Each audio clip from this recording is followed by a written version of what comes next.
ನಮಸ್ಕಾರ. ಐಡಿ ನ್ಯೂಸ್ಗೆ ಸ್ವಾಗತ. ವೀಕ್ಷಕರೇ, ಇಂದಿನ ಕಾರ್ಯಕ್ರಮ ಏನು ಅನ್ನೋದನ್ನ ನೋಡೋಣ. ಇವತ್ತು ನಾವು ಕೋಲಾರದ ಹೆಸರಾದಂತ ಸಿಎಂಆರ್ ಟೊಮೆಟೊ ಮಾರ್ಕೆಟ್ ಅಲ್ಲಿ ಇದ್ದೀವಿ. ಇವತ್ತು ಆಟಿ ಟೊಮೆಟೊ ಎಷ್ಟೋಗಿದೆ, ಸೀಡ್ಸ್ ಎಷ್ಟೋಗಿದೆ ಅನ್ನೋದನ್ನ ಕೂಡ ಇವತ್ತು ನಾವು ತಿಳಿಯೋಣ. ಇವತ್ತಿನ ಎಲ್ಲಾ ಕಾರ್ಯಕ್ರಮಗಳು ನೋಡೋಣ.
ನಮಸ್ತೆ.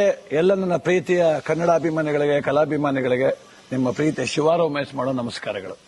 ಕೋಲಾರದ ಸಮಸ್ತ ಬಂಧುಗಳು, ಕರ್ನಾಟಕದ ಎಲ್ಲ ಕಲಾಭಿಮಾನಿಗಳು, ಕನ್ನಡಾಭಿಮಾನಿಗಳು ಈ ಐಡಿಯಾ ನ್ಯೂಸ್ ಚಾನೆಲ್ನ ಸಬ್ಸ್ಕ್ರೈಬ್ ಮಾಡಿಕೊಳ್ಳಿ, ಬೆಂಬಲಿಸಿ, ಆಶೀರ್ವದಿಸಿ, ಆನಂದಿಸಿ, ವಿವೇಚಿಸಿ, ವಿಚಾರಿಸಿ. ಐಡಿಯಾ ನ್ಯೂಸ್ ಚಾನೆಲ್ಗೆ ತಾವೆಲ್ಲರೂ ಕೂಡ ಚಂದರ್ರಾಜ್. ಧನ್ಯವಾದ.